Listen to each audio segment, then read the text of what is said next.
हमारे साथ हैं superstar, rock star, born star Adnan Sami. Adnan Sami किसी नाम के मोहताज नहीं है। अदनान सामी वो नाम है जिसकी पैदाइश 15 अगस्त को हुई। 15 अगस्त वो दिन जो हमारी आजादी का दिन है। और लोग तो क्या है कि 15 अगस्त को जन्म लेने की बात करते हैं, लेकिन 15 अगस्त को सही में जो है वो अदनान भाई ने जन्म लिया। और उस 15 अगस्त को जन्म लेने के बाद ये भारत से अपना मोह नहीं छोड़ पाए। इनका प्यार, इनके दिल में भारत, इनके दिल में हिंदुस्तान बसता है।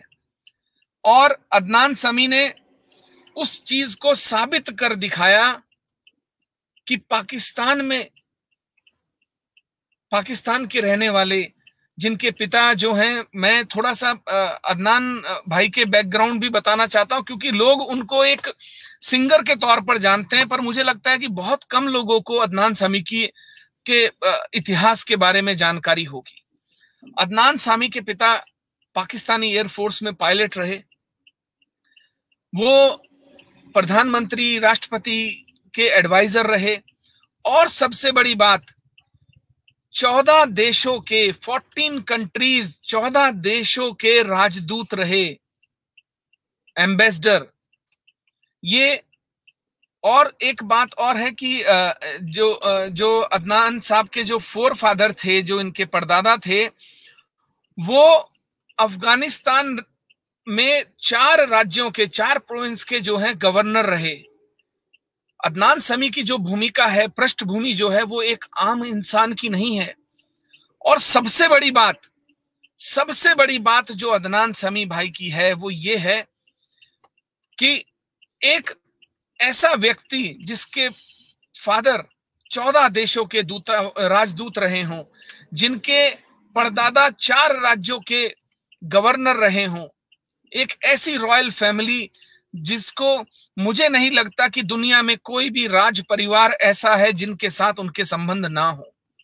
उसके बाद अदनान सामी ने कभी अपनी जमीन नहीं छोड़ी। ये व्यक्ति हमेशा जमीन से जुड़ा रहा। मेरी मुलाकात, मुझे याद है, जब पहली बार अदनान भाई से हुई थी तो मुझे नहीं लगा था कि ये व्यक्ति इतना बड़ा सुपरस्टार, इतना बड़ा रॉक स्टार है, जो जमीन पर रहकर बात करता है, जो इतना मोहब्बती है कि शायद आपको ये महसूस ही ना हो कि आप पहली बार मिल रहे हैं। अदनान सामी 5 साल की उम्र में पियानो बजाने लगे थे और इनका नाम, वर्ल्ड रिकॉर्ड भी इनके नाम पर है कि फास्टेस्ट पियानो जो कीबोर्ड प्लेयर के नाम पर भी इनको जाना जाता है। हिंदुस्तान में जब म्यूजिक एल्बम्स का दौर शुरू हुआ तो उसको एक अलग ही दिशा और दशा देने में सबसे बड़ा नाम अदनान सामी का रहा।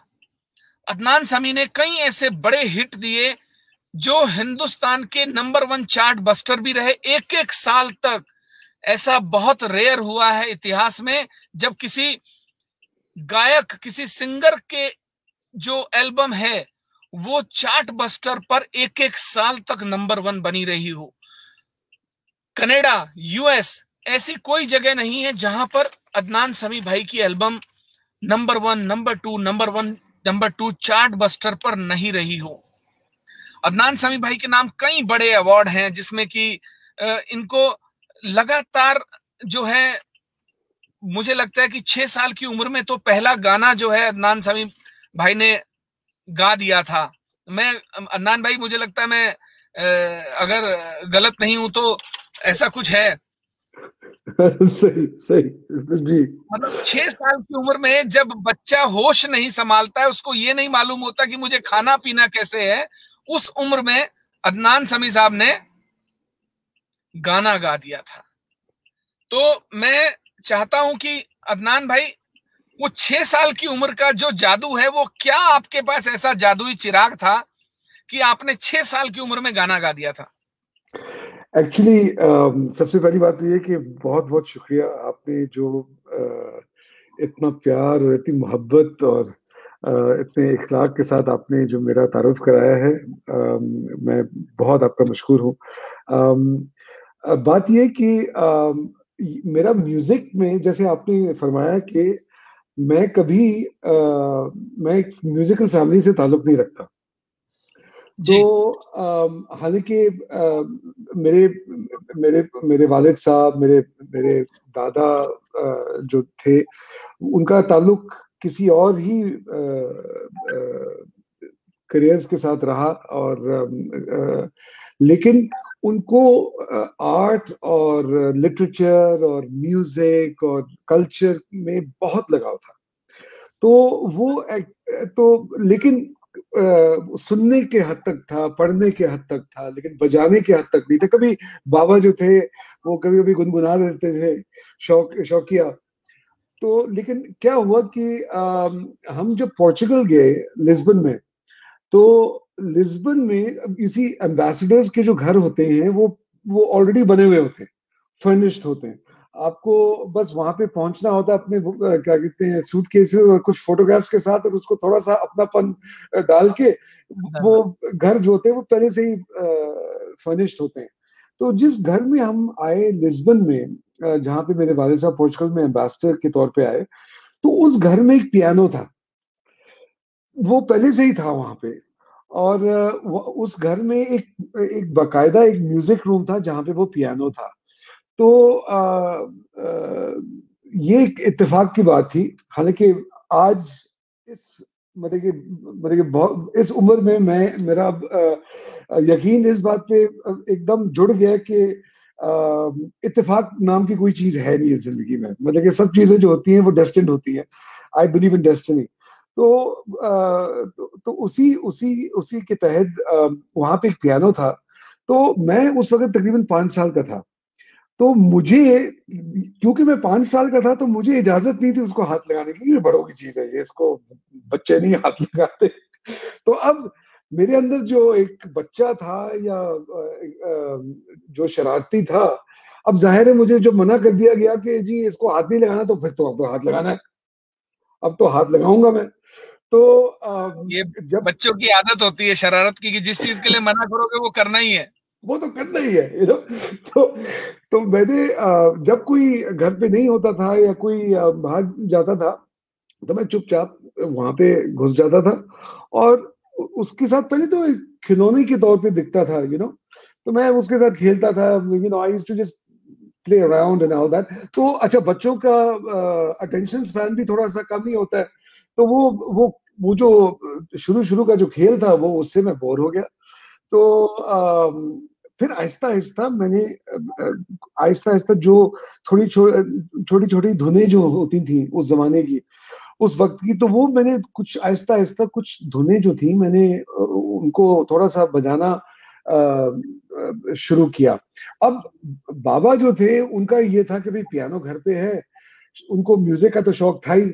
वो हर तरह का म्यूजिक सुनते थे, चाहे वो गजलें हो, चाहे इंडियन क्लासिकल हो, चाहे वो जैज हो, वेस्टर्न पॉप म्यूजिक, जो भी म्यूजिक, हर तरह का वेस्टर्न क्लासिकल म्यूजिक, सब किस्म का म्यूजिक सुनते थे।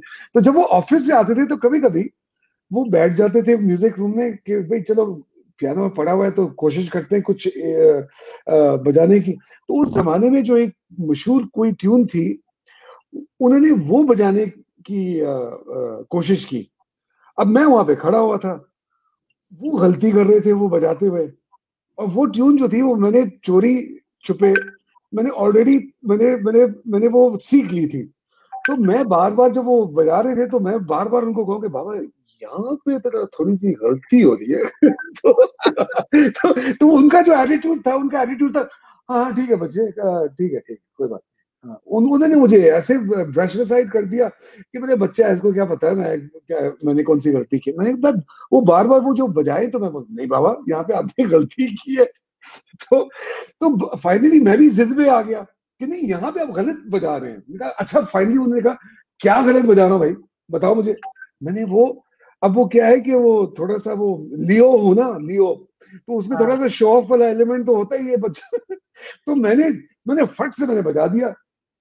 उन्होंने जब देखा कि यार इसने तो बजा दिया, उन्होंने कहा वेरी गुड, तुमने कब बजाना शुरू किया? मैंने तो तुम्हें अच्छा, उसमें मैं पकड़ा गया। इसका मतलब मना करने के बाद भी आप छेड़छाड़ करते थे, ये आपकी चोरी पकड़ी गई। हाँ, अच्छा, शो ऑफ करते करते मैं पकड़ा गया। तो उन्होंने कहा ओ यस यस यस, तुमने कब बजाना? मैंने कहा पता नहीं। उन्होंने कहा मैंने तुम्हें मना किया था ना बजाने में। तो फिर उन्होंने इसके बजाय कि मुझे डांटे या कुछ इस तरह से, तो उन्होंने मुझे इजाजत दे दी बजाने की। उन्होंने कहा कि हाथ तुम्हारे साफ होने चाहिए, हाथ धो के तुम बजाओगे, गंदे हाथों के साथ नहीं बजा सकते। तो मैंने कहा जी ठीक है, ऑल राइट। तो उसके बाद वो उन्होंने बजाना बंद कर दिया और मुझे उन्होंने, हाँ मैं शुरू हो गया, मुझे खुली छुट्टी मिल गई। लेकिन फिर भी उस वक्त क्योंकि शुरू शुरू का वक्त था, उन्होंने मुझे इजाजत तो दे दी, लेकिन उन्होंने ये सोचा कि चल ठीक है, शौकिया है, ठीक है, बच्चा है, बजा रहा है। लेकिन 7 साल की उम्र में एक कंपटीशन हुआ था मेरे स्कूल में। तो वहां पर पियानो पे मैंने एक रिसाइटल दी और I won the first prize. और वहां पे इत्तेफाक, अगेन मैं इत्तेफाक का लफ्ज इस्तेमाल करूं जो नहीं करना चाहिए, वहां पे बीबीसी के कॉरेस्पॉन्डेंट थे। अब बीबीसी के जो कॉरेस्पॉन्डेंट थे, उन्होंने जब सुना तो वो मेरे वालिद साहब के पास आए। उन्होंने कहा कि भाई आपका जो बच्चा है, he is a child prodigy, तो I really want to do a programme on him. अच्छा, अब क्या है कि उस जमाने में आपको पता है कि उस जमाने I am talking about sort of early 70s, उस जमाने में ज्यादा चैनल्स नहीं, BBC was one of the only channels, it was international and all that. तो उस मतलब कि उनकी बात पे बहुत वजन था। और पहली मर्तबा बाबा को किसी ऐसे शख्स ने अपने बेटे के बारे में, क्योंकि हर माँ बाप को अपने बच्चे जो होते हैं वो बहुत ही प्यारे लगते हैं कि नहीं मेरा बच्चा जो है वो बहुत अच्छा गाता है, मेरा बच्चा जो है वो बहुत अच्छा बजाता है। लेकिन यहाँ पर क्या था कि पहली मर्तबा किसी ऐसे शख्स ने जो एक बड़ी क्रेडिबल ऑर्गेनाइजेशन से ताल्लुक रखता है, उसने बाबा को मेरी तारीफ की। तो वहां पर बाबा ने कहा कि यार अगर ये तारीफ कर रहा है तो वाकई में कुछ तो होगा, सिर्फ मैं नहीं हूं इसका मतलब है। तो फिर बाबा ने उसने फिर बाबा को कहा कि मैं प्रोग्राम करना चाहता हूँ। तो Baba was very proud and very happy. तो बाबा ने मुझे बताया कि वो आ रहे हैं, वो आपका प्रोग्राम रिकॉर्ड करेंगे। तो मुझे he is calling you a child prodigy. मुझे क्या पता चाइल्ड प्रोडिजी क्या चीज होती है। तो उन्होंने कहा, मैंने कहा मुझे बजाने देगा? उन्होंने कहा हाँ बजाने देगा। मैंने कहा बस ठीक है, बस बजाने देगा तो बस ठीक है, दैट्स ऑलराइट। तो फिर जब मैंने वो प्रोग्राम किया उनके साथ, और फिर उसके बाद फिर बाबा ने मुझे बाकायदा सिखाने के लिए टीचर्स के साथ राब्ता करवाया। And then I started learning. फिर उन्होंने फिर लिटरली जैसे कहते हैं ना कि उन्होंने फिर मेरे लिए सारे दरवाजे जो थे उन्होंने खोल दिए, तो that was how I started. उसके बाद अदनान समी रुके नहीं, एक के बाद एक अवार्ड अपनी झोली में लेते गए और आज अदनान समी नहीं, पद्मश्री अदनान समी है। अदनान भाई, हिंदुस्तान और पाकिस्तान के रिश्ते कभी भी अच्छे नहीं रहे जब से हम अलग हुए हैं। एक पाकिस्तान होने के नाते आपने हिंदुस्तान में बसने के लिए कब सोचा? आप 2001 में आए, लगातार आप यहां रहते रहे, उसके बाद आपने कभी जाने का नाम नहीं लिया। जब आपका पासपोर्ट भी एक्सपायर हो गया, आपका वीजा भी रिवोक कर दिया गया, वो स्थिति ऐसी थी अदनान सामी, अगर आपको हिंदुस्तानी नागरिकता नहीं मिलती तो आप कहीं के नहीं रहते, ना हिंदुस्तान के ना पाकिस्तान के।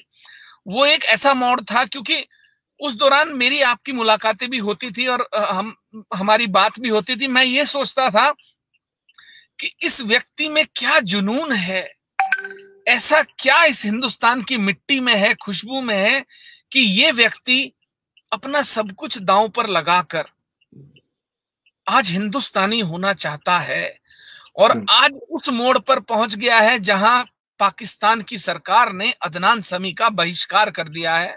और अगर अदनान समी वापस जाएंगे तो जेल में डाल दिए जाएंगे और फिर कभी वापस बाहर नहीं आएंगे।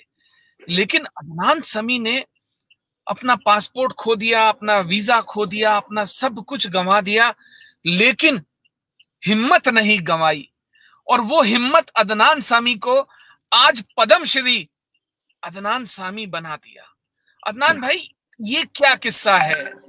लोग जानना चाहते हैं कि ये क्या किस्सा है कि एक पाकिस्तानी हिंदुस्तान से इतनी मोहब्बत कर बैठा कि उसने अपना सब कुछ दांव पर लगाकर अपना जीवन, क्योंकि अदनान भाई अभी तक किसी भी सार्वजनिक प्लेटफॉर्म पर मुझे नहीं लगता कि आपसे इन बातों पर चर्चा हुई है। अभी तक आपके दिल की बात क्या है कि जितना इंसान बड़ा होता है वो उतना ही संकुचित हो जाता है, अपनी बात खुलकर नहीं कह पाता, अपने दिल की बात।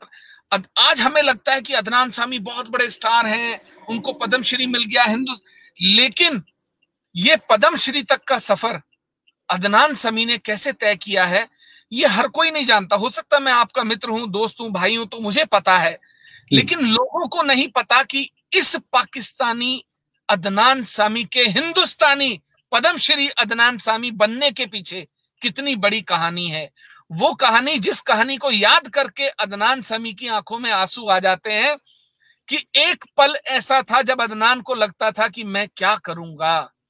एक पल ऐसा था जब अदनान को लगता था कि मैं पाकिस्तान तो नहीं जाऊंगा, चाहे मुझे आत्महत्या करनी पड़े, रहूंगा तो हिंदुस्तान में रहूंगा। अदनान भाई, वो क्या क्षण थे? देखिए, बात ये कि मोहब्बत जो है ना, वो एक तरफा हो सकती है, मगर मेरी कहानी में जो मोहब्बत है वो दोनों तरफ से हुई। मैं जब मैं यहाँ पे लैंड हुआ 99 में, फिर 2000 में मैंने काम करना शुरू किया और मेरी एल्बम जो थी वो 2001 में शुरू में रिलीज हो गई। तो जिस तरह से जिस मोहब्बत के साथ और जिस जोशो खरोश के साथ मुझे हिंदुस्तान ने और हिंदुस्तान की जनता ने मुझे गले लगाया, मैं वहां पे ही, जिसे कहते हैं, घायल हो गया। मुझे जिस तरीके से मुझे अपनाया गया, मैंने अपनी जिंदगी में इस तरह का प्यार कभी महसूस नहीं किया। और मैं एक बहुत इमोशनल आदमी हूँ और खून से पठान हूँ। मैं जानता हूँ। और बात यह है कि मेरे लिए ये है कि अगर किसी ने मेरे साथ प्यार, वो मैं मेरे खून में, मेरे डीएनए में एक ऐसी चीज है कि अगर प्यार से मांगोगे तो जान दे दूंगा, अगर अकड़ के साथ करोगे तो मैं नाखून भी नहीं दूंगा। अदनान भाई, मैं जानता हूं। और देखो क्या है अदनान भाई, मैं आपके जब से संपर्क में हूं, मुझे ये पता है कि आपने एक छोटे भाई की तरह, आपका नेचर ऐसा है कि कोई आदमी आपको बिना मोहब्बत करे रह नहीं सकता। अगर मैं ये कहूं कि आप मोहब्बत हो, आप पद्मश्री मोहब्बत हो, तो इसमें मुझे गुरेज नहीं है। शुक्रिया, ये आपकी मोहब्बत है। लेकिन हकीकत ये है कि जिस तरीके से, बल्कि मैं आपको एक चीज मजे की बात बताऊं, आपने मेरे वालिद साहब का बड़ा लंबा तारुफ किया। मैं आपको एक बड़ी मजे की बात बताता हूँ। जैसे आपने फरमाया कि उन्होंने वो एक ब्रीफ पीरियड के लिए एयरफोर्स में भी थे, फिर उसके बाद फिर एडीसी थे, 3 प्रेसिडेंट्स के लिए चीफ ऑफ प्रोटोकॉल थे, 14 प्राइम मिनिस्टर प्रेसिडेंट्स के लिए, फिर 8 प्राइम मिनिस्टर्स और प्रेसिडेंट्स के लिए, और उसके बाद फिर 14 मुल्कों में एम्बेसडर रह चुके। लेकिन मैं आपको बताऊं कि वो भी बड़े एक इमोशनल आदमी थे। उनको भी जब उन्होंने देखा कि हिंदुस्तान ने इतनी मोहब्बत की है उनके बच्चे के साथ, तो उनको भी इतनी ज्यादा मोहब्बत हो गई हिंदुस्तान के साथ कि मैं आपको बयान नहीं कर सकता। कि जब मैंने उनको, मेरे ख्याल में 2003 की बात थी शायद, मैंने उनको 2003 में ही उनको कह दिया, मैंने कहा बाबा मुझे यहाँ पे इतना अपनापन, मैं पूरी दुनिया में पूरी दुनिया में मैं बड़ा हुआ हूँ, इंग्लैंड में मैं पढ़ा हूँ, वकालत मैंने की, बैरिस्टर एट लॉ मैंने लिंकन इन्स से मैंने किया। मतलब कि मैंने सारी अपनी पढ़ाई वगैरह सब, और बड़ा हुआ बाहर अलग अलग मुल्कों में। लेकिन जो एक एक चीज जिसकी मुझे तलाश थी कहीं पे, जो एक एक कमी थी, वो मुझे यहाँ पर आके मिल गई। और जो प्यार मिला, तो मैंने वहीं पे मैंने बाबा को मैंने कहा, मैंने कहा बाबा मुझे ये इतना मुझे अच्छा लग रहा है यहाँ पे, मैं यहाँ पे अगर अगर मैं सिटीजनशिप ले लूं तो आपको कोई एतराज होगा? क्योंकि बात ये कि मैं हमेशा बुजुर्गों की, बड़ों की बहुत इज्जत करता हूँ। और मुझे हमेशा इस बात की मेरी तरबियत है कि जो भी कदम आप उठाओ, अगर आपके साथ बुजुर्ग हैं, बड़े हैं, उनसे हमेशा मशवरा लेना चाहिए, उनका आशीर्वाद लेना चाहिए। और मेरे वालिद साहब तो मेरे लिए बहुत, मेरे लिए सब कुछ थे, तो मैं उनके साथ सब कुछ डिस्कस करता था। तो मैंने अपने वालिद साहब को कहा, मैंने कहा कि बाबा मैं ये करना चाहता हूँ। तो उन्होंने जवाब में मुझे कहा, उन्होंने कहा देखो मेरी, मैंने कहा कि आपको कोई एतराज तो नहीं होगा, और खास तौर पे क्योंकि आपका जो बैकग्राउंड है उसमें आपको कोई प्रॉब्लम तो नहीं होगी? उनका जवाब, तो उन्होंने कहा कि बेटा मैंने अपनी जिंदगी जी ली है, अब तुम्हारी जिंदगी है, तुम वो क्या कदम बात! उठाओ, तुम वो कदम क्या उठाओ जिससे तुम्हारा दिल खुश हो। और मैं तुम्हें एक चीज बता दूं, उन्होंने जिस तरह का प्यार तुम्हें दिया है, तुम उनके हो। और अगर तुम उनके साथ रहना चाहते हो, तुम मेरे बारे में भूल जाओ, मैं, मुझे कोई प्रॉब्लम नहीं है। अगर तुम खुश हो, you have to do this, you have to go to them, because they love you and you have to love them back. तो मेरा, अदनान भाई, एक ऐसा व्यक्ति जिसने 8 प्रेसिडेंट, प्राइम मिनिस्टर्स को सर्व किया हो, एक ऐसा व्यक्ति जिसके खून में पाकिस्तान बसता हो, एक ऐसा व्यक्ति जो पाकिस्तान का 14 देशों में एम्बेसडर रहा हो, राजदूत, वो व्यक्ति ये कहे कि बेटा जाओ अपनी जिंदगी जी लो, तो मैं उनको सलाम करना चाहूंगा। मैं अरशद साहब को सलाम करूंगा कि साहब आपने, अदनान सामी नहीं, आपने एक हीरा हिंदुस्तान को दिया, एक ऐसा हीरा हिंदुस्तान को दिया जिसे आज पूरा हिंदुस्तान दिल से चाहता है। अदनान भाई, एक आपके एक अब आपके लिए एक सरप्राइज है, और मैं चाहता हूं कि पीसीआर हमारे जो सरप्राइज हैं उनको आप स्क्रीन पर लाएं। वो भी एक हमारे हिंदुस्तान की ऐसी हस्ती हैं जिनको पूरी दुनिया चाहती है, और अदनान भाई भी पक्का चाहते होंगे, ऐसा नहीं है कि नहीं चाहते होंगे। वालेकुम सलाम, कैसे आप? What a lovely surprise. Big fan Adnan भाई, बिग फैन। बहुत बहुत शुक्रिया, thank you so much, it's such a lovely surprise, really. I'm so wonderful to see you, wonderful to see you. Adnan भाई, रैना आपको बहुत मोहब्बत करता है, क्योंकि रैना ने मुझसे कई बार कहा कि बहुत समय से अदनान भाई के साथ इंटरेक्शन नहीं हुआ है, और कल भी हम लोग साथ थे, तब भी मुझसे कहा कि यार अदनान भाई से बात करनी है, वो ट्रेवल कर रहे हैं कहीं यूरोप में। तो मैंने फिर मुझे लगा कि आज जो है अदनान भाई को भी सरप्राइज दिया जाए।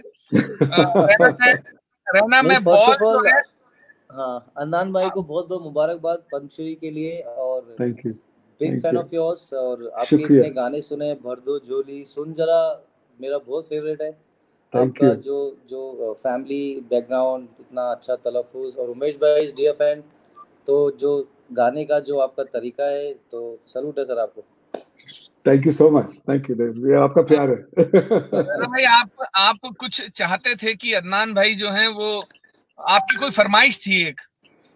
नहीं, मुझे सर आपसे अदनान भाई गाना सुनना है, सुन जरा और भर दे झोली, क्योंकि वो गाने मेरे दिल के करीब हैं। अच्छा, ओके ओके।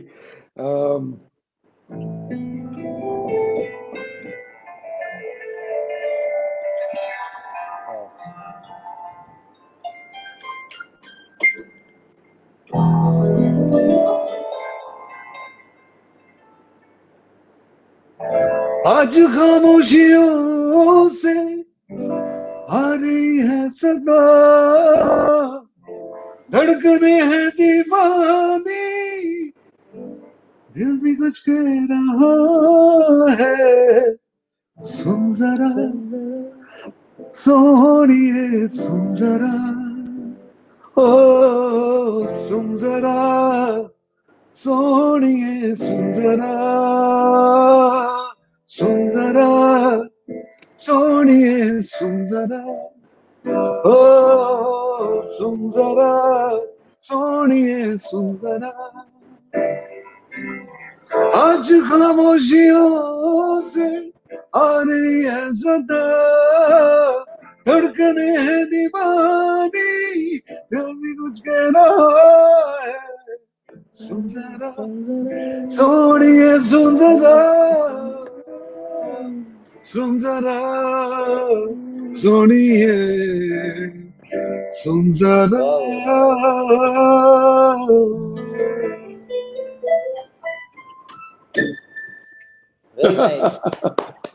बेहतरीन बेहतरीन। Thank you. रेना, कोई सवाल है आपका? आप अदनान भाई से बात करना चाहेंगे कुछ? मैं आपको बॉल दे रहा हूँ, आज आप बॉल खेलिए। नहीं, हमारे एक अच्छे सिंगर हैं और वो बहुत बड़े फैन हैं आपके। जी और यूके से हैं, बट इंडिया में बॉलीवुड गाने भी गाते हैं और काफी एडलाइज करते हैं आपको। सिद्ध के उनका नाम है। Hello. Hi. मैं उनसे कोशिश करूंगा। Big fan of yours. Thank you very much. It's lovely to see you. Thank you so much. This is like a dream come true. Same frame में Reina भाई and आप सर साथ में उमेश भाई. Thank you so much for bringing me on the show. And this is lovely to see you. Lovely to see you. It's like a dream. Adnan भाई, सिड ने जो CSK के लिए, धोनी के लिए गाना गाया था, और अक्सर सिड क्या है कि आप वैसे भी हिंदुस्तान के जो युवा हैं उनको आप बहुत प्रमोट, मतलब उनका आप हौसला अफजाई करते रहते हैं। और मैंने ये भी देखा है कि आपने कभी आज तक ये महसूस किसी को नहीं होने दिया कि आप इंटरनेशनल स्टार हैं और कोई युवक है वो नया लड़का है, अरे यार क्या है एक, छोड़ो यार, ऐसा कभी मैंने, आपने हमेशा जमीन से जो, अदनान भाई मुझे लगता है कि सभी लोग मेरे बहुत मित्र हैं, करीबी, पॉलिटिकल, ब्यूरोक्रेटिक, बॉलीवुड में, लेकिन अदनान भाई मैं आपका दिल से सम्मान करता हूं। उसका सबसे बड़ा कारण है कि आप में इंसानियत है। आप में वो इंसानियत है कि जो आदमी उस पृष्ठभूमि से आता हो जिसको सोच के भी ऐसा लगता हो कि शायद ये तो एक ऐसा राज परिवार है, जिस राज परिवार के पूरी दुनिया के, चाहे जॉर्डन हो, इराक हो, ईरान हो, रोमानिया हो, कोई भी दुनिया का देश ऐसा नहीं है जहाँ के राज परिवारों से आपका रिश्ता ना हो।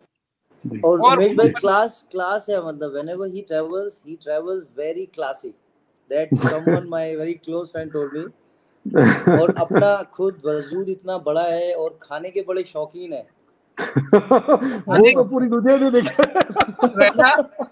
रहना मैं अदनान भाई के घर पे डिनर था एक, तो मैं घर गया, तो क्योंकि मैंने भी अदनान भाई का सुना था कि अदनान भाई खाना खाते भी बहुत प्यार से हैं और खिलाते भी बहुत प्यार से हैं।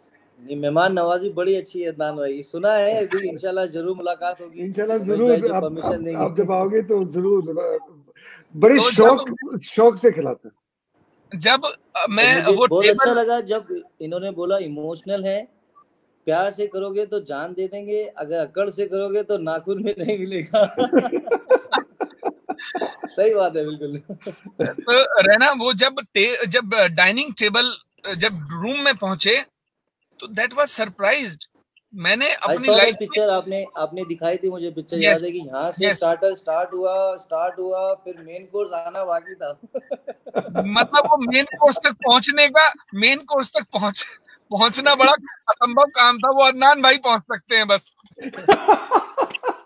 कि अदनान भाई, उमेश भाई भी वैसे, उनकी भी जो एकदम मेहमान नवाजी है, एक तो अच्छे से इस्तकबाल करते हैं घर पे, उनका खान पीन, उनका बड़ा शौक है इनको खाना बनाने का। तो जब भी टाइम होगा आपके पास जी। तो फिर क्या कहते हैं, एक जब आपस में मिलेंगे तो एक जिसे कहते हैं कुक आउट करते हैं, एक मैं बनाऊंगा, एक आप बनाना। डन। और ये उमेश भाई सिड भी बनाता है। अच्छा सिड, तुमने जो गाना सीएसके के लिए बनाया था, वो गाना मैं चाहता हूँ कि आप सुनाएं लोगों को, और अदनान भाई की मोहब्बत आपको मिले, ये मैं उम्मीद करूंगा अदनान भाई से। Thank you so much sir, thank you so much. मैं आपको सर, मैंने गाना धोनी भाई के लिए बनाया था, उनका अभी बर्थडे था 7 जुलाई को ही, तो उनके लिए हमने गाना किया था एज अ ट्रिब्यूट।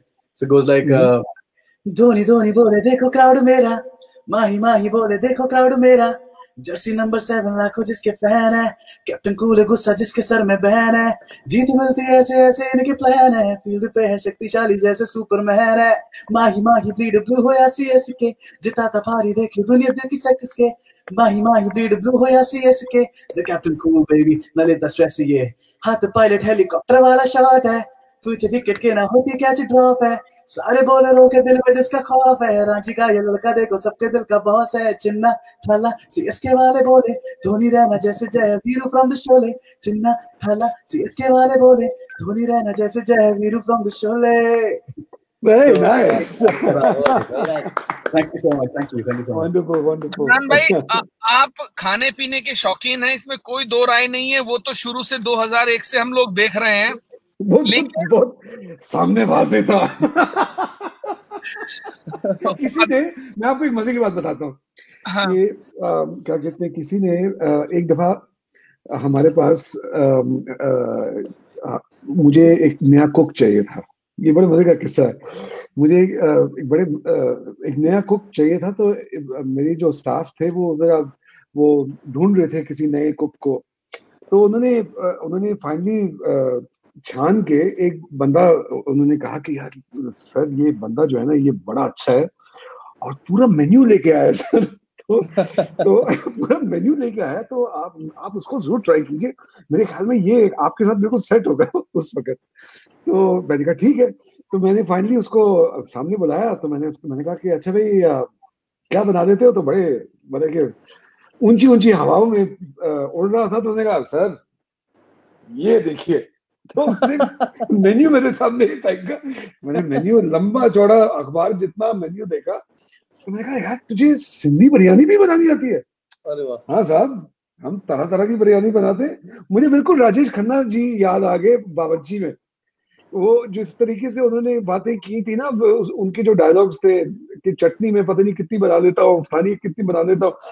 तो मैंने उसको कहा, मैंने कहा कि यार एक काम कर, सिंधी बिरयानी कल बनाना लंच के लिए, मैं तुम्हें ट्रायल के लिए मैं बताता हूँ।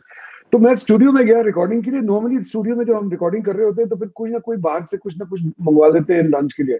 तो मैंने कहा कि नहीं यार आज मैं घर जाऊंगा, क्योंकि आज घर पे मेरा खाना जो है वो खास बन रहा है।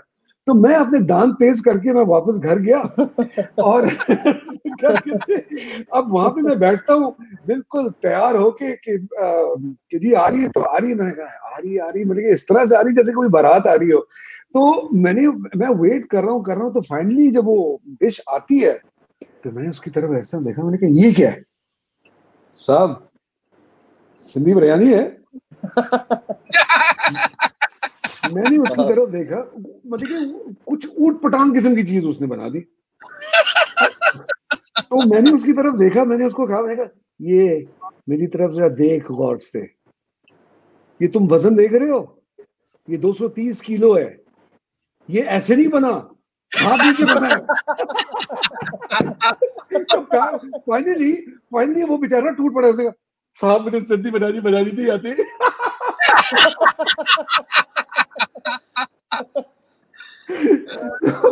तो मैंने कहा तो इस तरह के किस्से जो थे, मैंने बड़े खाने के शौकीन हैं। आज ज्यादा मुझे खिलाने का शौक है सबको। लेकिन क्या है कि मैंने इतना वजन कम किया, लेकिन अब क्या करें कि वक्त टेस्ट बड का तो कुछ नहीं कर सकते ना। अगर 2 नवाले खाने हो तो वो टेस्टी होने चाहिए। अदनान भाई, आप एक बात कहते हो कि अगर आपको अपने को सरवाइव करना है तो आपको एक काम करना होगा, क्योंकि रिश्ते खराब करना और बनाना और वजन बढ़ाना दोनों एक ही चीज का काम है, जबान का। तो आपको जिप लगा लेनी चाहिए। आपको जिप लगा लेनी चाहिए। तो ये जो आपने जिप लगाई, ये लगाने के पीछे क्या मोटिवेशन था कि आप इतना वजन एकदम मतलब जमीन से आसमान, मतलब आसमान से जमीन पर आ जाना? इसी में आपको एक चीज बताता हूँ। मैं ये 2005 की बात है। 2005 में मैं एक वर्ल्ड टूर पे गया था, और लंदन में मेरे वालिद साहब, इसी 1989 में मेरे वालिद साहब को कैंसर ऑफ द पैंक्रियास हो गया था। which is one of the most deadliest cancers in the world, even today. और उनको उस समय उनको कहा गया कि उनको एक बड़ा एक कॉम्प्लिकेटेड ऑपरेशन था जो जिसके तहत जिसके थ्रू वो गए, इट्स कॉल्ड द विपल्स ऑपरेशन। तो डॉक्टर ने कहा कि देखिए मैंने आपकी इंटरनल लिटरली जिसे कहते हैं रीप्लमिंग की है, बहुत कुछ मैंने आपका निकाला है क्योंकि कैंसर जो था वो फैल गया था, but I can only give you 6 months।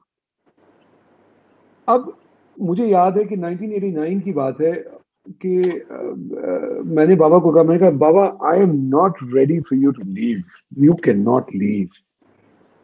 और आप यकीन मानिए कि वो आदमी 1989 में उनको 6 महीने दिए गए, लेकिन वो लड़ते गए और उनका फाइनली 2009 में इंतकाल हुआ। शायद ही कोई मतलब कि अगर वो अपनी शर्ट उतारते थे तो शायद ही कोई जगह थी जहां पे स्कार्स ना हो, क्योंकि एक एक करके हर जगह पे कोई ना कोई ऑर्गन जो था वो इफेक्ट हो रहा था, लेकिन वो लड़ते गए। तो 2005 में तो कभी कभी लोग पूछते हैं ना कि वो आपकी ये डिटर्मिनेशन कहाँ से आई। मेरी डिटर्मिनेशन जो है मैंने थोड़ी सी मैंने उनसे ली। He was a very strong man, you know, very soft spoken but very strong, determined. तो 2005 में मेरा वजन हो गया था 230 kilos और हम लंदन में थे और मैं क्योंकि उनका ऑपरेशन जो था उनका ऑपरेशन लंदन में हुआ था क्रॉमवेल हॉस्पिटल में। तो मैंने बाबा को कहा, मैंने कहा बाबा आप अभी आए हुए हैं यहाँ पे तो आप अपना चेकअप कराएं। बाबा ने मुझे कहा कि देखो मैं तो चेकअप करा लूंगा लेकिन मुझे तुम्हारी बहुत ज्यादा फिक्र है, क्योंकि ये जो वजन जो तुम्हारा हुआ है ये इतना ज्यादा हो गया है कि मुझे डर लग रहा है। तो I will only do a checkup if you do a checkup. तो उनकी भी जिद थी, तो मैंने फिर अपना चेकअप करवाया और जब वो चेकअप हुआ तो जब वापस आए तो हम बैठे हुए थे इकट्ठे डॉक्टर के सामने और वहां के डॉक्टर्स जो हैं वो मतलब कि अपने अल्फाजों पे कोई लगाम नहीं रखते, वो जो होता है वो बिल्कुल मुंह पे फेंक देते हैं। हमारे यहाँ तो बड़ा वो बहुत प्यार मोहब्बत के साथ they soften the blow sometimes, you know. वहां पे तो बिल्कुल they straight to your face, you know. तो उन्होंने वहां पे उन्होंने कहा कि mister Sammy your results have come in and the kind of lifestyle that you have, I wouldn't be surprised if your parents found you dead in a hotel room 6 months from now. अब मुझे जितना गुस्सा आया ना उस doctor पे, मतलब कि मैं ठीक है भाई तुम कह रहे हो लेकिन मेरे वालिद साहब के सामने तो मत कहो ना। मुझे उससे ज्यादा मतलब कि मुझे गुस्सा इस बात पे आया कि उनके सामने तुमने इस तरह से क्यों बोला। मुझे कह देते, अकेले में कह देते, तन्हाई में कह देते, but anyhow it is what it is. उसने ये कह दिया। जब हम शाम को वापस गए तो अच्छा जब मैं निकला वहां से उन्होंने कहा कि डॉक्टर्स जो होते हैं कुछ ज्यादा एग्जैजरेट करते हैं, ये बाबा ने मेरी तरफ देखा नहीं करके देख मेरी बात सुन। I know the reality. तो शाम को जब हम बैठे तो उन्होंने मुझसे बात की और उन्होंने मुझे बड़े प्यार मोहब्बत के साथ उन्होंने कहा कि देख बेटा तुमने जिंदगी में तुमने बहुत कुछ सहा है, you have been through a lot, there've been a lot of tests, there've been a lot of challenges और तुम्हारी जिंदगी में बहुत सारे ups and downs हुए हैं और मैंने हमेशा तुम्हारा हाथ पकड़ा है और मैं हमेशा पकड़ता रहूंगा और मैं हमेशा तुम्हारे साथ हूँ, जो कुछ भी तुम करो मैं तुम्हारे साथ हूँ।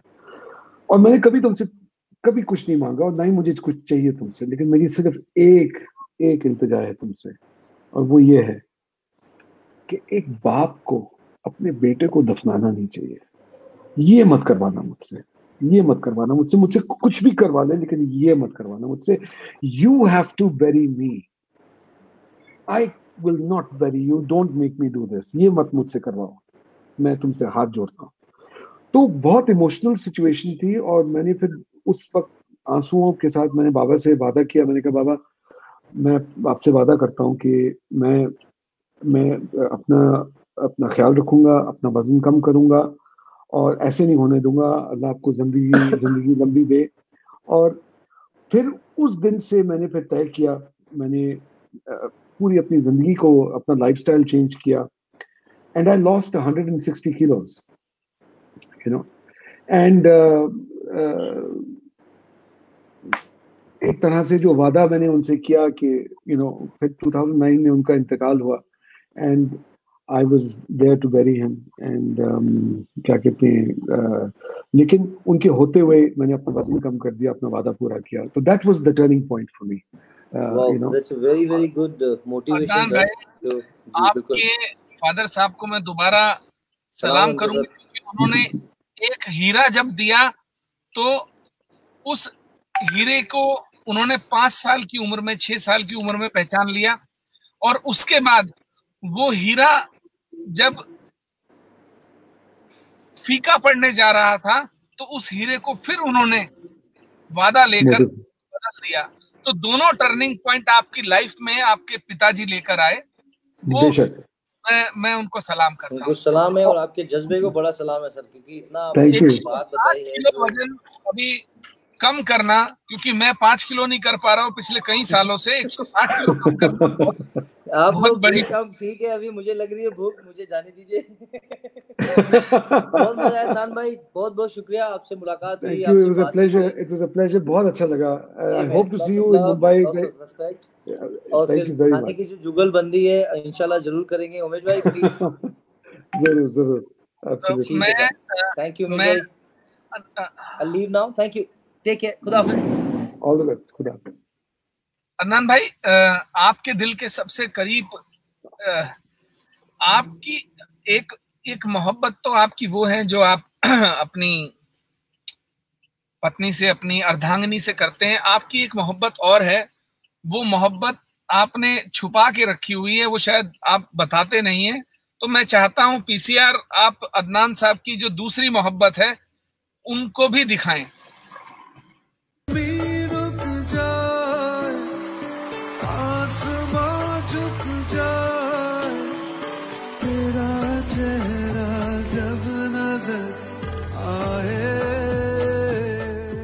तो अदनान साहब, आप डर तो नहीं गए थे? आपको लगा तो नहीं था मैं कोई खुलासा करने वाला हूँ? नहीं, क्योंकि मेरी जिंदगी पहले से इतनी खुली किताब है, कोई चीज छुपी है ही नहीं। लेकिन अदनान साहब की बेटी हैं जो बहुत मोहब्बती बच्ची हैं, और अदनान साहब की जान जो है इनमें बसती है। मुझे लगता है कि अदनान भाई का दिन भी बिटिया के साथ शुरू होता है, और रात भी जो है वो बिटिया के साथ ही खत्म शुरू होती है। और उसी के साथ ये अपना दिन बिताते हैं। और मुझे लगता है कि जितना समय अदनान भाई अपने परिवार को देते हैं उतना समय बहुत कम लोग दे पाते हैं। अदनान भाई, मैं वो गाना जो है सुनना चाहते हैं सभी लोग, सभी लोगों की गुजारिश आ रही है कि अदनान साहब जो हैं अपना सबसे फेवरेट गाना जो चार्ट बस्टर रहा, लगातार ब्लॉकबस्टर रहा, वो गाना आपसे लोग सुनना चाहते हैं, आपके लाइव आपको देखना चाहते हैं। यही वाला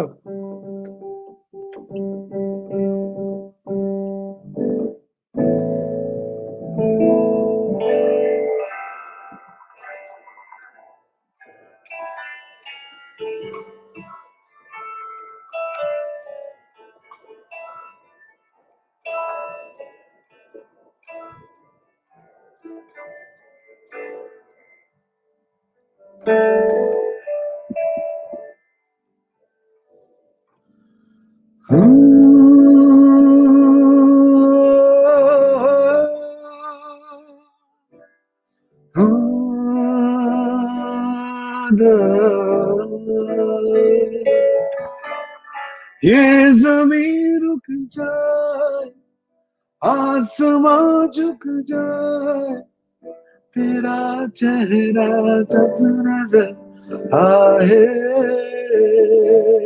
हो तेरा चेहरा जब नजर आए, ये ज़मीन रुक जाए, आसमां झुक जाए, तेरा चेहरा जब नजर आए,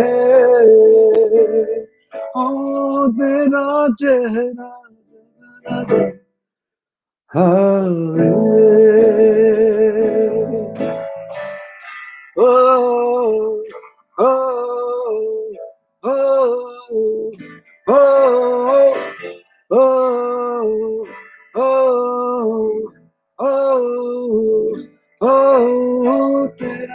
चेहरा,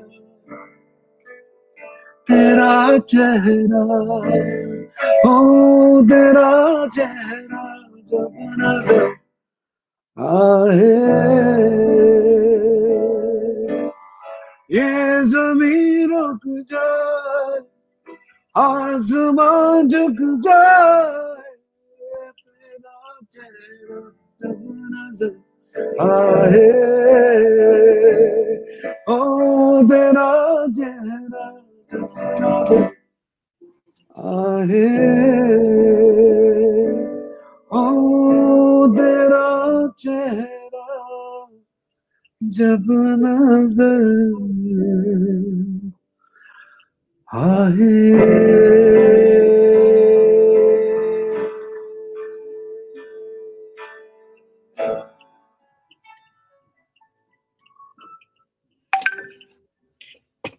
अद्भुत, अद्भुत नान भाई। ये गाने 2000 से जो सिलसिला शुरू हुआ है 2000 से, और आज 20 सालों में भी ये गाने कभी ये नहीं कहे जाते कि आप YouTube में जाएं और आप डालें ओल्ड मेलोडीज। ये गाने कभी ओल्ड मेलोडीज नहीं है, ये हमेशा जब सुने ये नए लगते हैं। थैंक यू, शुक्रिया, शुक्रिया अदनान भाई। ये सच्चाई है, मैं आपको बता रहा हूं कि बहुत कम सिंगर ऐसे रहे हैं जिनके गानों को आप कभी भी सुने वो आपको हमेशा तरोताजा कर देते हैं। हमेशा ऐसा लगता है कि वो आज के दौर के गाने हैं। उन गानों में कभी कोई ऐसी पुरानी बात मतलब ये आप जब सुनेंगे तब आपको नया लगेगा। थैंक यू, शुक्रिया। मेरे ख्याल में जो चीज जिसके ऊपर मेरी हमेशा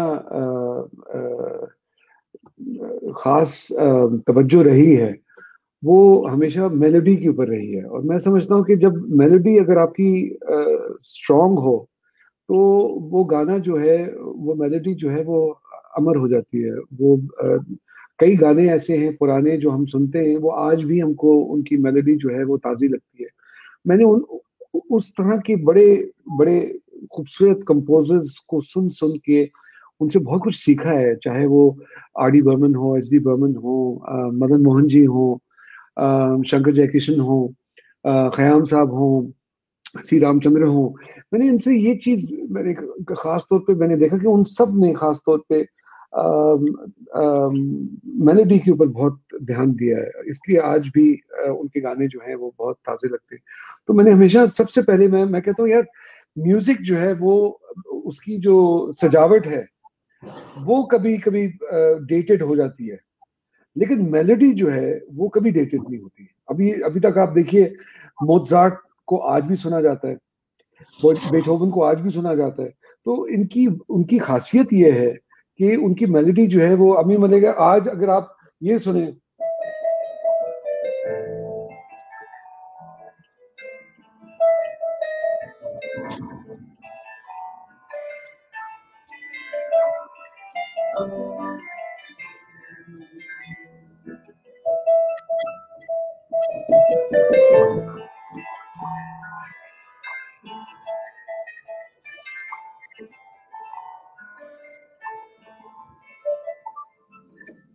देखिए कितनी पुरानी मेलोडी, लेकिन आज भी वो ताजा है। अदनान भाई, एक गाना जो है ना, वो गाना मैं ये जानना चाहता हूँ कि आपने कहा था कि ऐसे वैसों को दिया है और कैसे को दिया है। ये ऐसे वैसे कौन थे और ये कैसे कौन थे? क्योंकि अदनान भाई, लिफ्ट करा दे, मुझको लिफ्ट करा दे, ठीक है, मैं सहमत हूँ, पर ये ऐसे ऐसे कौन थे और ये कैसे कैसे कौन थे? एक्चुअली क्या है, मैं बताता हूँ, राज की बात बताता हूँ। इंसान की फितरत जो है ना, वो कुछ होती ही ऐसी है कि जब कभी कभी आपने देखा हो कि आप फर्ज करो कि आप कॉलेज में थे, ठीक है, आप कॉलेज में थे और आपने एक बंदे को देखा, वो बड़ा लुक्खा सा था और वो बड़ा मतलब कि बिल्कुल ही एकदम थका हुआ किस्म का बंदा जो बिल्कुल कोने में बैठा होता था, उसका कुछ भी नहीं होता था।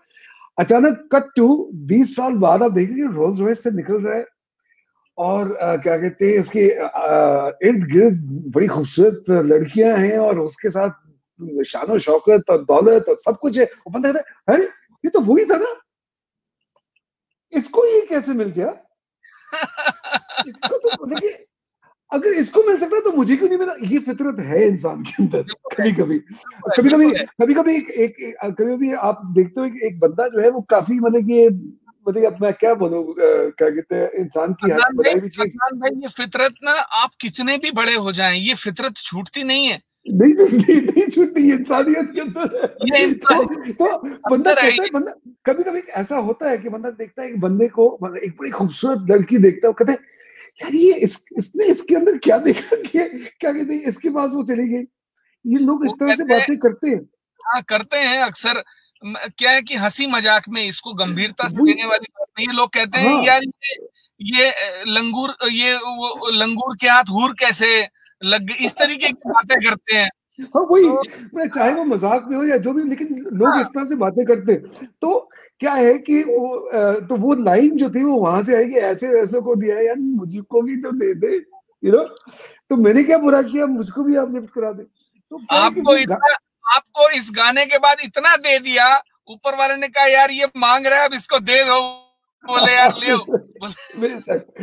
और मजे की बात क्या है कि देखिए, दो किस्म की, अब मैं आपको एक मजे की बात बताता हूँ। ये गाना जो है हालांकि बहुत लाइट मूड का है और इसमें हंसी मजाक भी है, लेकिन एक्चुअली ये गाना, इस गाने को अगर आप एक और तरीके से देखोगे तो ये गाना एक्चुअली जो है, ये एक्चुअली एक दुआ है, एक प्रार्थना है।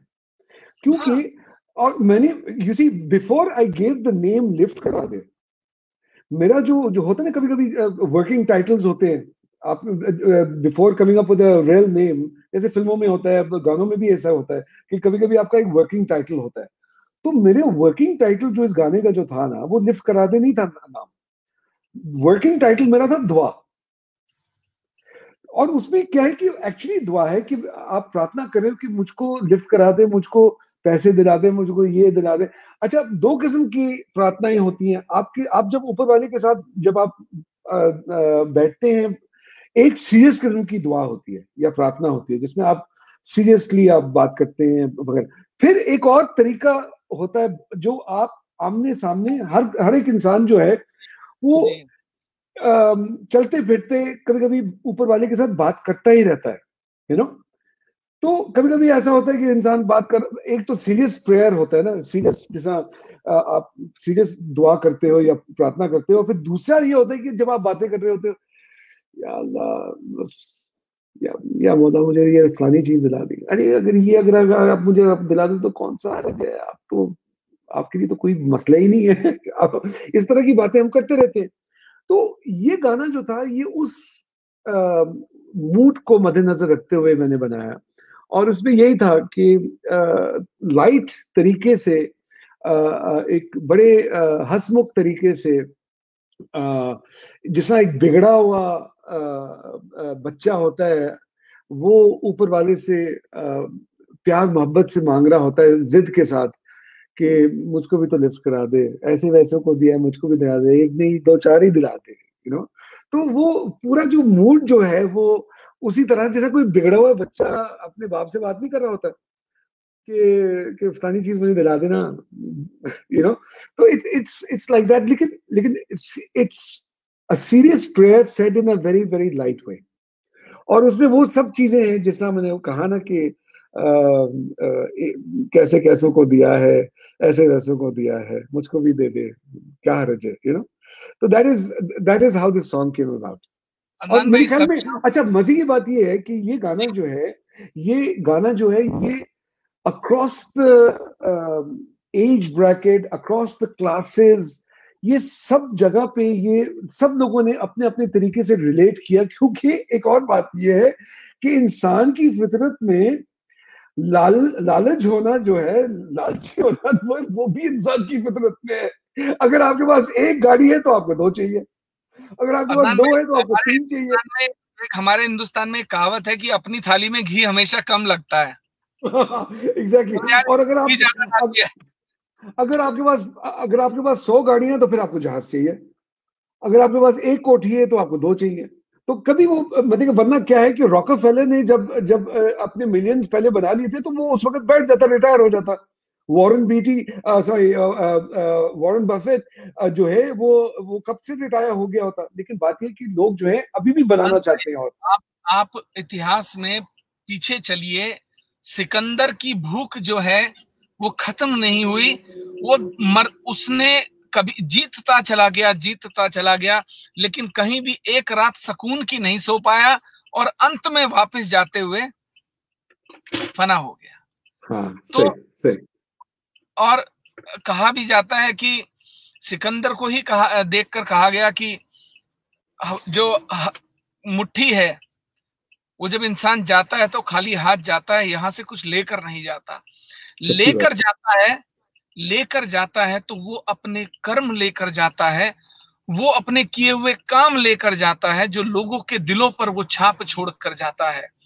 आज अदनान, जिस तरह आप लोगों से मोहब्बत करते हैं, आप इतनी बड़ी पृष्ठभूमि से आते हैं, आप खुद इंटरनेशनल स्टार हैं, लेकिन आपकी मोहब्बत ऐसी है, क्योंकि आज मेरा आपसे लोगों को जोड़ने का, उनको आपसे रूबरू कराने का सबसे बड़ा मकसद ये था कि अदनान सामी एक इंटरनेशनल स्टार नहीं है, वो सबसे पहले एक ऐसा इंसान है जिसके दिल में मोहब्बत बसती है।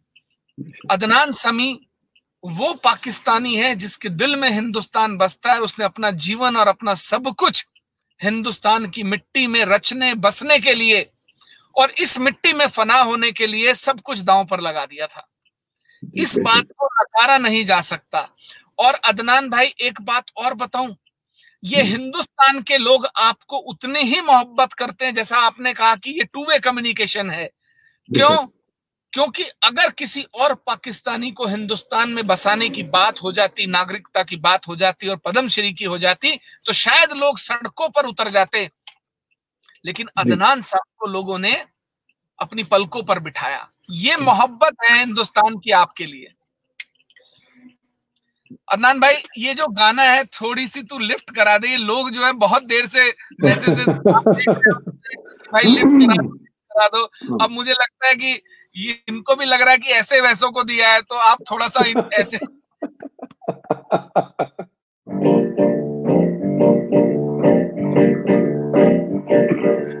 तेरी ऊंची शान मौला, मेरी अर्जी मान ले मौला, तू है सब कुछ जानने वाला, मैं हूँ तेरा मानने वाला, मुझको भी तो लिफ्ट करा दे, थोड़ी सी तो लिफ्ट करा दे।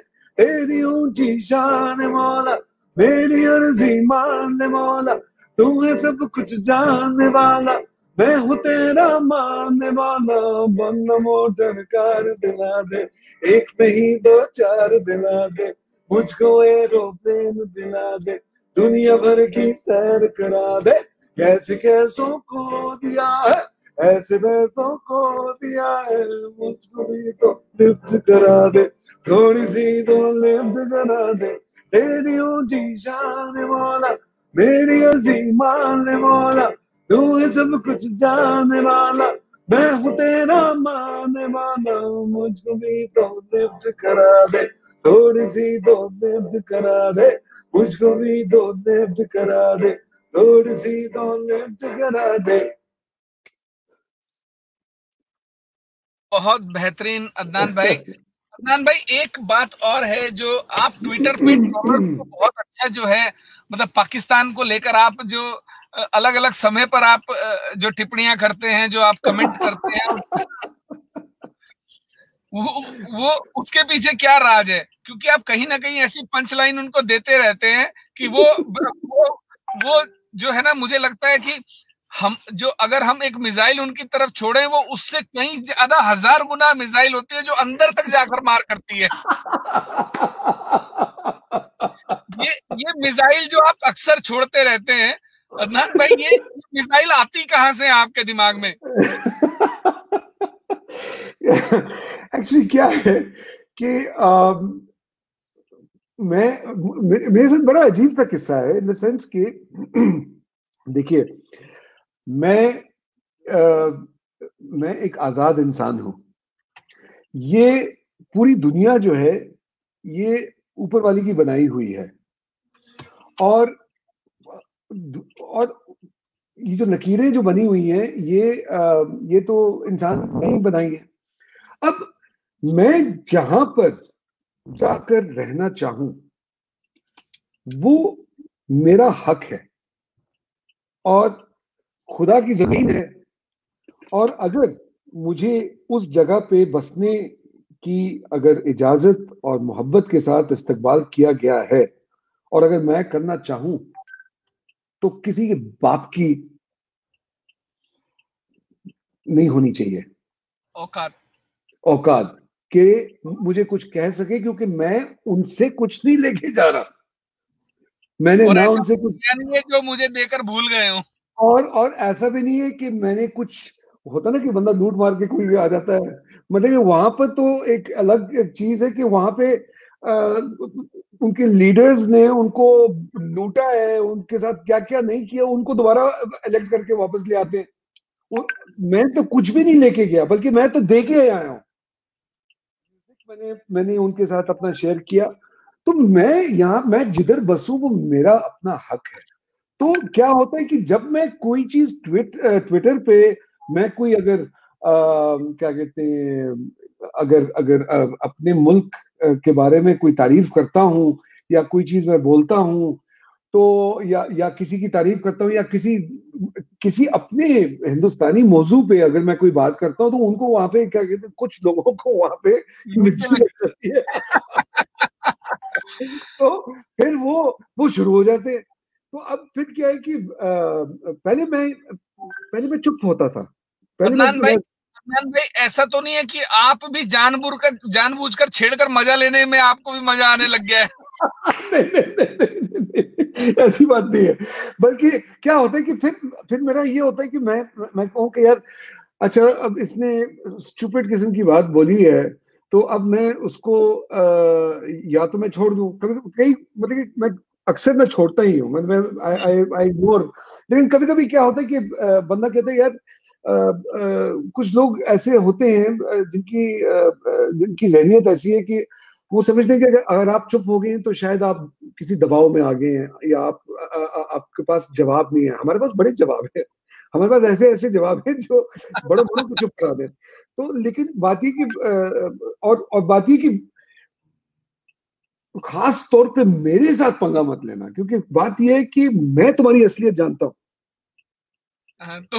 तुम हमाम में कितने नंगे हो मुझे पता है। और बल्कि तुम कितने नंगे हो मुझे तुमसे भी ज्यादा पता है, क्योंकि मैंने अपने वालिद साहब के जरिए जिसे कहते हैं, I've seen the corridors of power. Of course. I've seen the inside of what the reality is. So I know what the reality is better than you, so don't talk nonsense in front of me. You can say anything to anybody else, लेकिन मेरे सामने मत बकवास करना, क्योंकि मैं तुम्हारी असलियत तुमसे भी बेहतर जानता हूँ। और कौन क्या कह रहा है मुझे पता है एग्जैक्टली उसकी बैकग्राउंड क्या है, क्योंकि I've been witness to it through my father. भाई फादर साहब ने 8 प्राइम मिनिस्टर और 8 राष्ट्रपतियों को सर्व किया है as a adviser to prime minister, as a adviser to president. ये छोटी बात नहीं होती। और 14 कंट्री का एम्बेसडर होना, 14 देशों का एम्बेसडर होना, अब ऐसा कुछ नहीं है जो आपने ना देखा हो। बिल्कुल सही बात है। You have seen the corridor of power. उससे ज्यादा कौन? तो वही ना, तो फिर जब ये लोग इस तरह की जब बातें करते हैं, तो मुझे हंसी आती है उनपे, और बल्कि कभी कभी तरस भी आता है कि यार मतलब कि इतने बेवकूफ हो, तुम्हें असलियत नहीं पता कि एक्चुअली हो क्या रहा है तुम्हारे साथ, तुम्हें भी इतना बेवकूफ बनाया जा रहा है कि जिसका कोई हिसाब नहीं। बल्कि तुम लोगों को ये सोचना चाहिए, और बाकी सब चीजें भूल जाओ, तुम लोगों को ये सोचना चाहिए कि इतना सब कुछ होने के बावजूद अगर मैंने हिंदुस्तान को अपनाया है, वहां की सब चीजें छोड़ के और सब प्रिविलेजेस को छोड़ के, तो उसके पीछे क्या वजह है? वो हकीकत तो मुझे पता होनी चाहिए ना। बिल्कुल। तो और अदनान भाई, अगर आप चाहते तो आप एक क्योंकि आपकी जो पृष्ठभूमि है वो इतना बड़ा, मतलब आपकी फैमिली, आपके परदादा जो हैं, आपके जो दादा हैं, वो अफगानिस्तान के 4 राज्यों में गवर्नर रहे हैं। ये कोई ऐसी बैकग्राउंड नहीं है। उसके बाद आपके फादर साहब रहे, आप चाहते तो आप पाकिस्तान में पाकिस्तान के एम्बेसडर भी बन सकते थे, आप पाकिस्तान में एडवाइजर भी बन सकते थे, आप पाकिस्तान में एक बड़ी पॉलिटिकल फैमिली भी और खड़ी कर सकते थे, आप कुछ भी कर सकते थे। लेकिन आपने उन सब चीजों को त्याग कर हिंदुस्तान, क्योंकि असल में क्या है ना, अदनान का शरीर तो पाकिस्तानी है, दिल हिंदुस्तानी है। अब आप क्या कर लोगे, आदमी करेगा तो वही तो दिल कहेगा। वो एक्चुअली मैं अक्सर इस बात पे हंसता हूँ, क्योंकि मैं कहता हूँ कि मेरी सालगिरह जैसे आपने फरमाया कि 15 अगस्त को है, तो शायद ऊपर वाले ने कहा कि भाई इसके शरीर में, इसकी रूह में हिंदुस्तान जो है बसता है। तो 15 अगस्त की इसकी सालगिरह कर देते। 14 अगस्त भी हो सकती थी।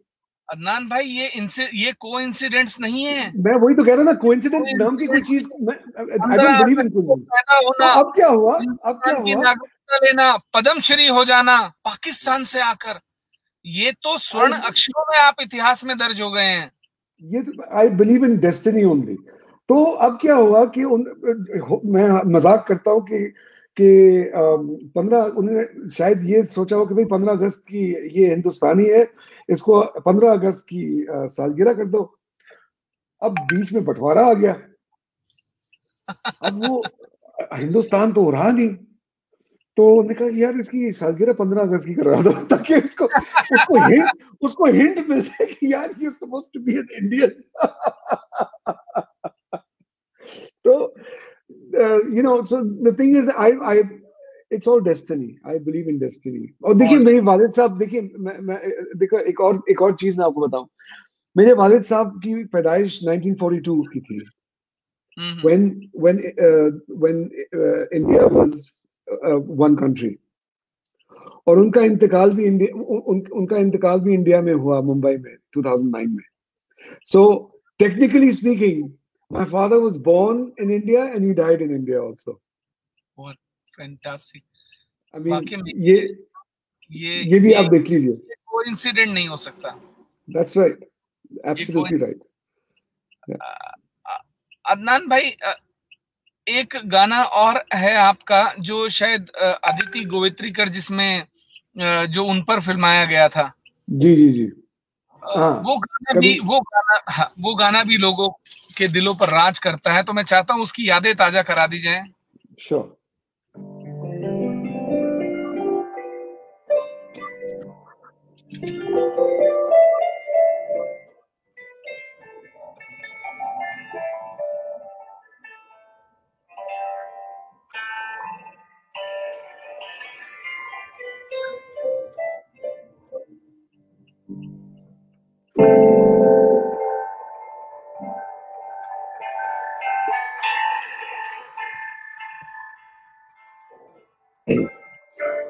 कभी तो नजर मिलाओ, कभी तो करीब आओ, कभी तो नजर मिलाओ, कभी तो करीब आओ।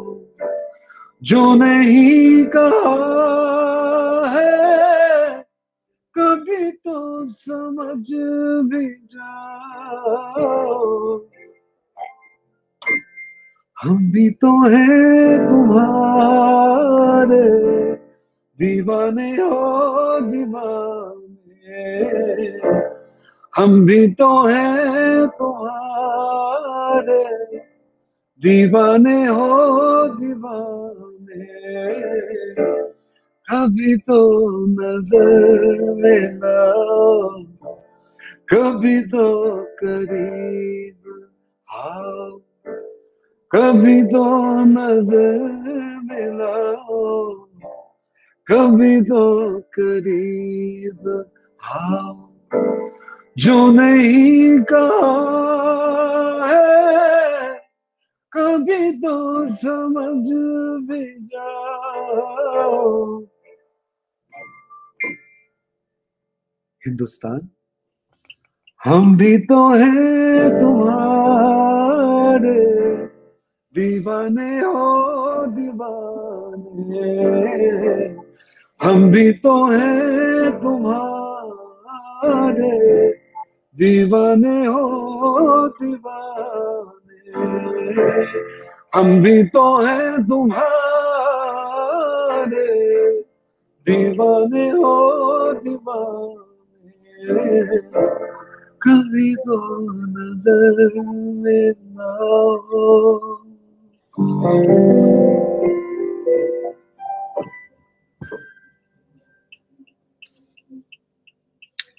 बेहतरीन बेहतरीन बेहतरीन।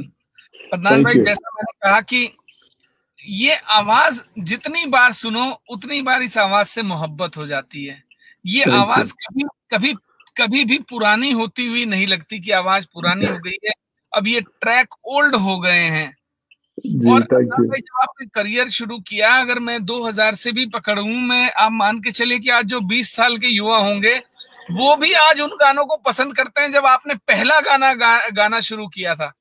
सही आपने हिंदुस्तान में जब आप आए थे पहली बार, जब आप हिंदुस्तान में लगातार आपने 2001 से रहने लगे, तो जो उस समय लोग पैदा हुए होंगे वो भी आज आपके गाने पसंद करते हैं। इससे बड़ी मोहब्बत आवाज में क्या हो सकती है? ये बस उनकी मोहब्बत है, प्यार है और ऊपर वाले की देन है। और ये मैं वैसे नहीं कह रहा, ये हकीकत है। क्योंकि बात ये कि ये ऊपर वाले का ही एक बहुत बड़ा करिश्मा है, जिसके ऊपर वो हाथ डाल दे और वो लोगों के दिल में बस जाए। वरना बहुत सारे आर्टिस्ट हैं, बहुत सारे लोग हैं और क्या कहते हैं, और मुझसे भी मतलब कि बहुत अच्छे हैं, लेकिन ऊपर वाले ने मेहरबानी मेरे ऊपर की है, जिसकी वजह से मैं आप सब तक मैं पहुंचा हूँ। वरना बहुत सारे ऐसे लोग हैं जो बहुत बहुत बेहतरीन गाते हैं, बहुत टैलेंटेड हैं, लेकिन उनको मौका नहीं मिलता। मैं that's why I'm very grateful to God for everything that he's blessed me with, and that's the truth. Padmashri Adnan Sami साहब, मैं आपका बहुत बहुत आभारी हूँ। आप इस समय यूरोप में हैं और परिवार के साथ आप छुट्टियां व्यतीत कर रहे हैं। उसके बाद आपने लगभग 1 घंटा 15 मिनट, सवा घंटे का समय आपने हिंदुस्तान को दिया, अपने हिंदुस्तान को दिया, हिंदुस्तानियों को दिया। और 1 घंटा क्या, मैं अपनी जान दे दूंगा। क्या बात है, क्या बात है, क्या बात है। यही तो आपकी जो बातें हैं, इन्हीं के, इसीलिए तो आप पद्मश्री अदनान सामी हैं। तो अदनान भाई, हम इस शो को खत्म करते हैं, लेकिन मैं चाहता हूं कि आप कोई एक गाना जो आपके दिल के सबसे करीब रहा हो, जो आप चाहते हैं कि आप सब उसको सुने, कि अदनान सामी, दुनिया अदनान सामी के गाने पसंद करती है, पर अदनान सामी कौन सा गाना पसंद करते हैं, ये लोग जानना चाहते हैं। अच्छा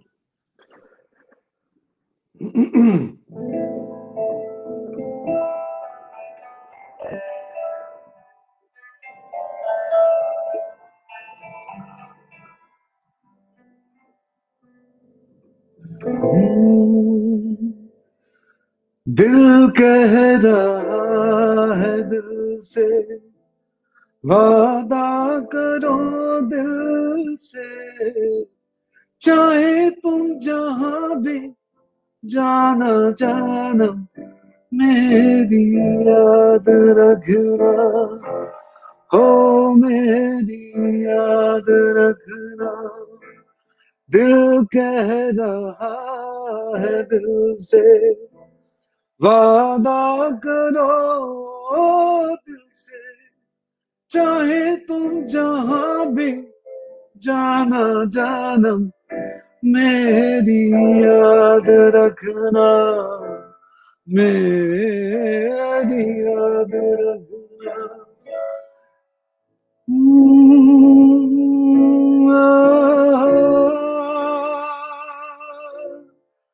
ला रा रा ला रा,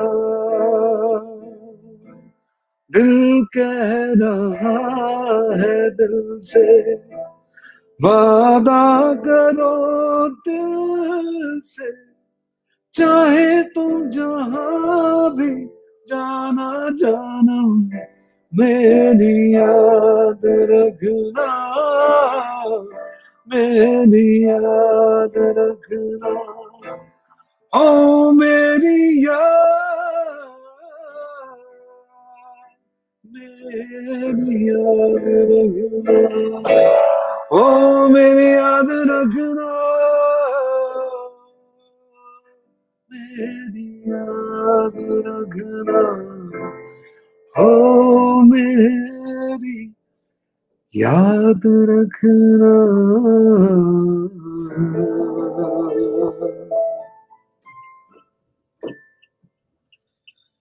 अदनान भाई, ये याद हमेशा ऐसे ही तरोताजा रहेगी और आप हिंदुस्तान के ऐसे दिल में बसते रहेंगे। जैसा ये गाना आपने कहा कि मेरी याद रखना, आपकी याद तो अब हिंदुस्तान के में स्वर्ण अक्षरों से आप लिखे गए हैं, अब आपको कोई भूल नहीं सकता। Thank you so much Adnan भाई, thank you so much, thank you, love you, all the best. बहुत बहुत शुक्रिया, बहुत बहुत शुक्रिया, लव यू।